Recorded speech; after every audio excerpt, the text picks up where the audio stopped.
Good morning, this is the video for July. Last video I was looking at some chain engagements, transitioning between cuts and thrusts, and I got a good question asking me to talk about longer chains of attacks, 3-4 attacks like that. So I thought I would tackle that, and I had a couple things I wanted to talk about. So this is in a way going to be more of a tips video, although I have as I like to do, an example of an engagement that we can use to kind of build off of that. And then I brought a couple props, more than just the Pell, to talk about that. So I do want to say off the bat that I'm not a fan of throwing 3 and 4 chain attacks in a row. I tend to find that after about the third engagement, it turns into a little bit of a crapshoot, where the opponent is more likely to do something spazzy and we result in a sloppy engagement or a double kill. I generally find it's easier to force a defensive or a particular reaction with one attack into a second one. I can kind of control what they're doing, maybe a feint into a second and third, but once it really gets past that third intention, I almost all the time would rather bail out and make sure that I'm maintaining my own safety rather than trying to press an attack where I don't feel like I have good physical and psychological control of the opponent. There are exemptions, of course, but generally that's how I approach it, and that's just my philosophy. I know other people do it differently, but I do want to state at the outset before we get into multiple attacks that I do think the engagement gets dicier the deeper into those intentions you go. So that being said, the first tip I want to talk about, and I see this when I fight against mixed weapons forms or I see other students, is the idea of collecting to rather than retracting your weapon, especially if you are chasing an opponent. One of the things that I see quite a bit is, especially for double kills, is getting hit in the transitions.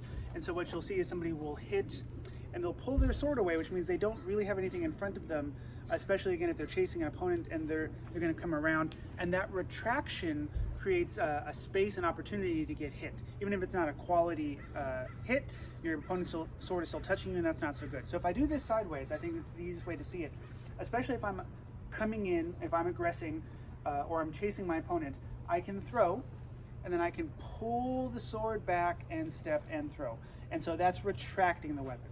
What I prefer to do is to collect to that weapon. And very simply, that just means that if I throw my initial attack, I'm going to step here, rather than pull the sword back, I will step to the sword with the sword maintaining mostly the same positioning. So I end up in that chambered position, but I do it by collecting my body to the sword. And what that means is, if I do this to the camera, if I attack and I step to my sword, see how my sword is staying in front of me the whole time. I can stay much safer than if I pull and retract my weapon.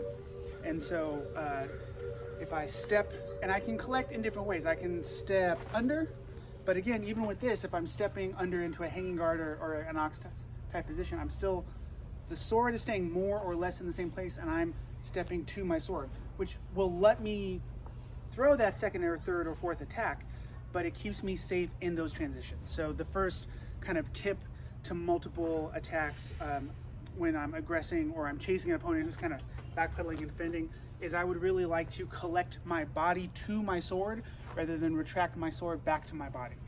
So, and this is going to be important in the kind of chained engagements that I'm going to show you. So the next kind of tip, and this is something I talk about a lot, it's relative engagement. And what I mean by that is where the engagement is happening relative to you and your opponent. So in this case, when I say engagement, I mean where you and your tools are intersecting the opponent and their tools. So if we think of a bind, or just any time that the swords cross, and I'm going to use my little plyo box here as a good example. So if my opponent's on the far side of the box, where our swords intersect, that's the kind of point of engagement. That's where our tools have intersected. And so I want to have the engagement happen out there.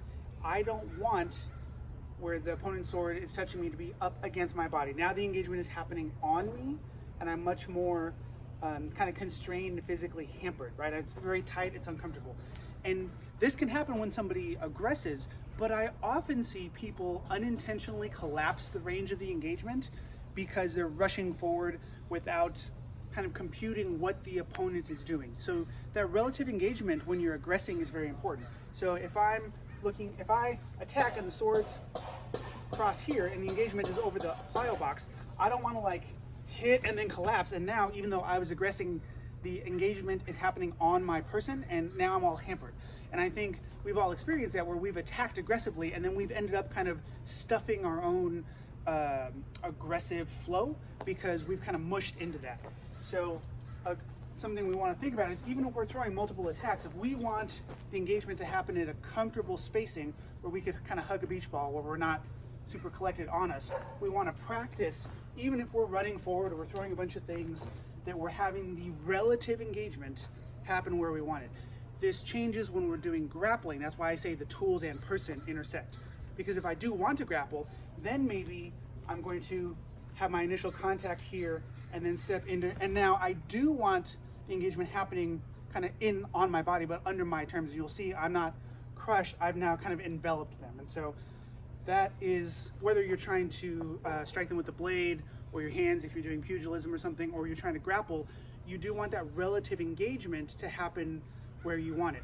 On the flip side, if you're reaching, if where you're going to intersect with the opponent is way far out and you're breaking your own balance to reach them, or if we're doing like a bad grappling, we're kind of reaching out, that's not good either. So the trick to maintaining an aggressive flow against an opponent is making sure that the relative engagement is happening where you need it. So again, one of the things that I'll have people in the club do is I'll set up buckets, because we don't have all the plyo boxes, and I'll have people practice circling kind of flow engagements and trying to be mindful of keeping the bucket kind of equidistant between them, so that when they're practicing their engagements, they're always in kind of that optimal place, so that they're hitting with the right part of the sword. The engagement is happening between them, the intersection of their tools is happening between them where they want it. And sometimes people will find that they end up a little sneaky in, and now they're kind of cramped up if they're trying to make that happen. And so it teaches them to kind of relax and get a sense of where they need to be relative to their opponent, to make sure that the engagement, the intersection of person and tools, is happening where they need it to go, so that their body can be in a good position.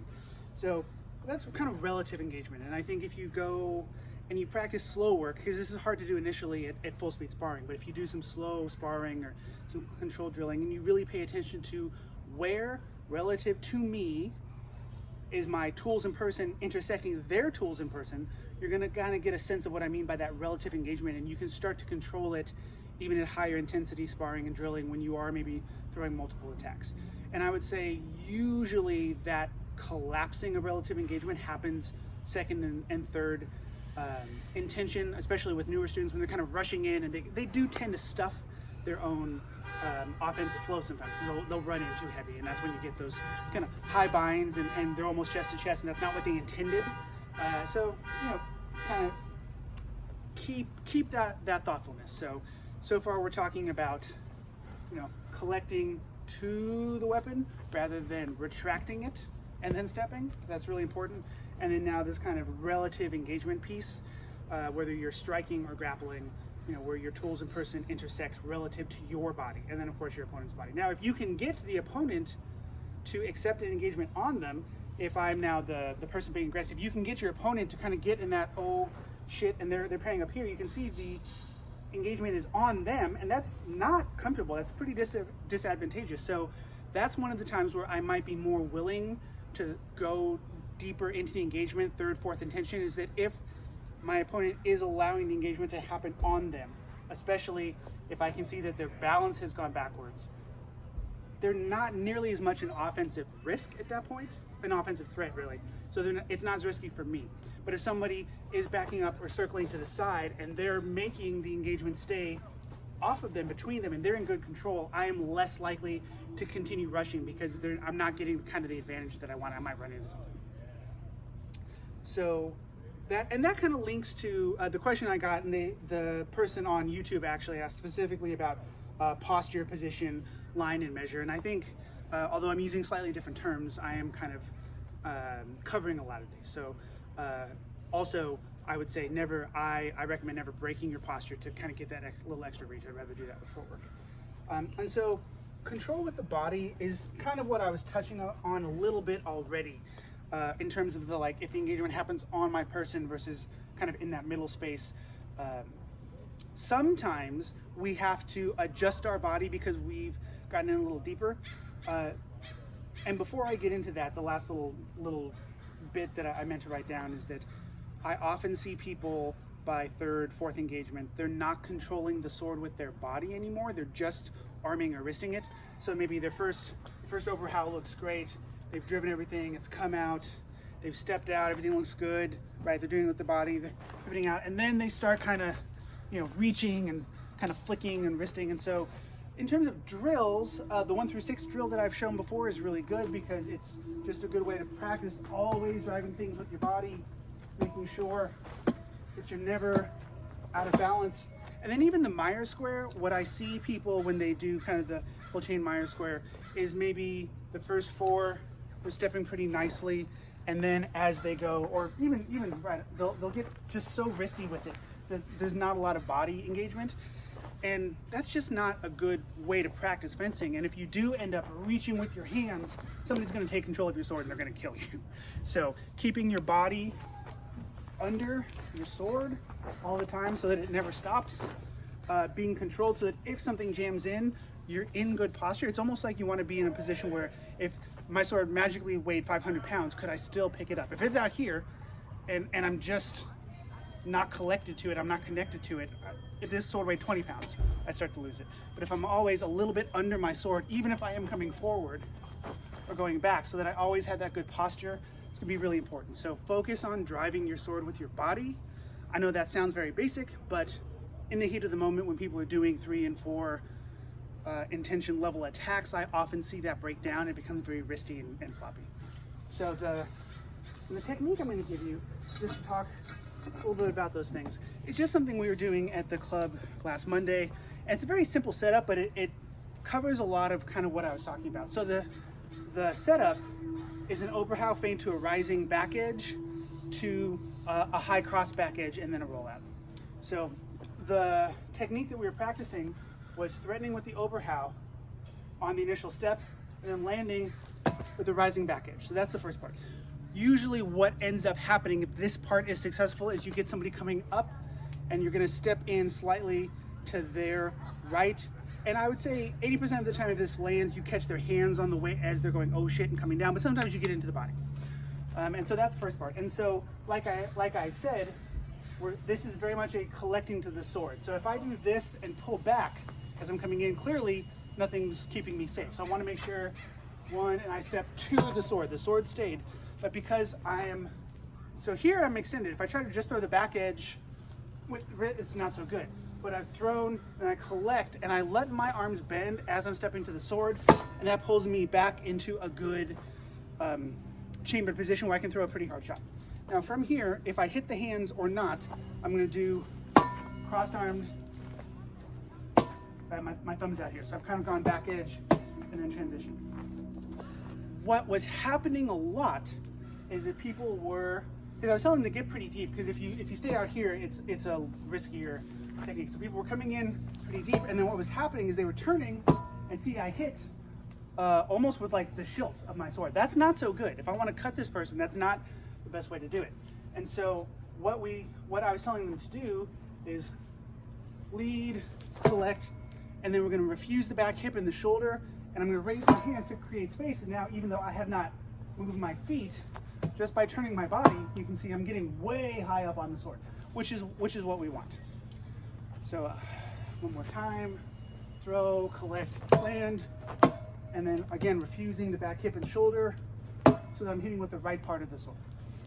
And so that covers a lot of the leading with the sword, collecting to the sword rather than retracting, driving with the body, and then using the body position, because again, I don't want the engagement on me so much. So here, if I were to just, step and hit where I'm intersecting my opponent with my sword, that's in front of me, that's pretty good. And even this one's a little bit closer, again, this is pretty good. But if I just do this, it's a little cramped. So I can refuse the back dip, and now I have quite a bit of space, so this is pretty good. And then what I was finding is that I tend to like to pivot my right foot out. So just to make sure I'm all the way out, and then we can leave if we want. And so all of the time I am in good posture, I'm in good balance, I'm in good relative range to my opponent so the engagement is happening where I want it. I'm trying very hard not to throw, retract, and hit because that's not going to keep me safe.